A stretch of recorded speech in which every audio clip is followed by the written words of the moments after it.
கிறிஸ்துவுக்குள் அன்பானவர்களே, நேற்றைய தினத்தின் செய்தியின் தொடர்ச்சியை இன்று நாம் படித்து முடிப்போம். ஒரு 5 நிமிட செய்தி, அது பேலன்ஸாக இருந்து விட்டது.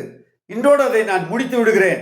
கர்த்தராகிய இயேசு கிறிஸ்து நாமத்தினாலே பாவத்தினாலும் அக்கிரமத்தினாலும் மரித்திருந்த நம்மை கர்த்தர் உயிர்ப்பித்தார். அவருடைய கிருபையினாலே நாம் ரட்சிக்கப்பட்டிருக்கிறோம். ரட்சிக்கப்பட்டது மாத்திரமல்ல, பிசாசின் பிடியிலிருந்து பாவத்திலிருந்து விடுதலையானது மாத்திரமல்ல, தேவன் நம்மை உயர்ந்த பதவியில் வைத்திருக்கிறான். ஊழியர்களாக, சுவிசேஷகர்களாக, சபையின் போதகர்களாக, மேய்ப்பராக தேவன் நம்மை வைத்திருக்கிறார். விசுவாசிகளை நமது கையின் அடக்கத்திற்கு அல்லது நமது கையின் பொறுப்பிலே தந்திருக்கிறார்.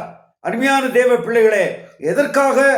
நம் மூலமாகவும் நமக்கு தந்திருக்கிறதான அருமையான விலையேற பெற்ற விசுவாசிகள் மூலமாகவும் கர்த்தராகிய இயேசு கிறிஸ்துவின் நாமம் மகிமைப்படவும், அவருடைய பணி தொடர்ந்து நடக்கவும், நம்மை உபயோகப்படுத்தவே அப்படிப்பட்ட பணியை தந்திருக்கிறார். ஒருவேளை நாம் இதை குறித்து நாம் ஒருவேளை கவலை அற்றவர்களாக அல்லது சாதாரணமாக நாம் இருப்போமானால் குற்றம் நம் மீது சுமரும். நமக்கு உயர்ந்த பதவியை தந்தது எதற்காக? அதை குறித்து எஸ்தரின் புஸ்தகத்திலே 4ஆம் அதிகாரம் 14ஆம் வசனத்தை நான் வாசிக்கிறேன். மொர்தெகாய் எஸ்தருக்கு சொன்ன காரியம், ராஜமேன்மை உனக்கு எதற்காக கிடைத்திருக்கிறது தெரியுமா? நீ எந்த குலத்து பெண், எப்படிப்பட்ட சூழ்நிலையிலே வளர்ந்திருக்கிறாய்? இப்பொழுது தேவனுடைய கிருபையினாலே உயர்ந்த பதவிக்கு வந்த நீ சும்மா இருக்கலாமா? அப்படி இருந்தால் ரட்சிப்பு வேறொரு இடத்திலிருந்து வரும், குற்றமும் மீது சுமரும். ஜாக்கிரதை என்று சொல்லி எச்சரிப்பை கொடுத்து அனுப்பியதை நாம் வாசித்திருக்கிறோம், கேட்டிருக்கிறோம். ஆனால் உணர்ந்திருக்கிறோமா? அதை உணர்த்தவே இந்த செய்தி.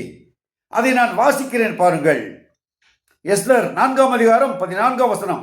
நீ இந்த காலத்திலே மௌனமாயிருந்தால் யூதருக்கு சகாயமும் ரட்சிப்பும் வேறொரு இடத்திலிருந்து எழும்பும். அப்பொழுது நீயும் தகப்பன் குடும்பத்தாரும் அழிவீர்கள். நீ இப்படிப்பட்ட காலத்திற்கு உதவியா இருக்கும்படி உனக்கு ராஜமேன்மை கிடைத்திருக்கலாமே, யாருக்கு தெரியும் என்று சொல்ல சொன்னான். நம்மை இப்படிப்பட்ட பெரிய அந்தஸ்திலே வைத்திருப்பது எதற்காக? சபையின் போதகராக, சபையின் மேய்ப்பராக, சபையின் தலைவராக வைத்திருப்பது எதற்காக? நம்முடைய மக்களின் ரட்சிப்புக்காக, பாவத்தில் அழிந்து போகும் மக்களின் ரட்சிப்புக்காக நம்மை தேவன் உயர்த்தி வைத்திருக்கிறார்.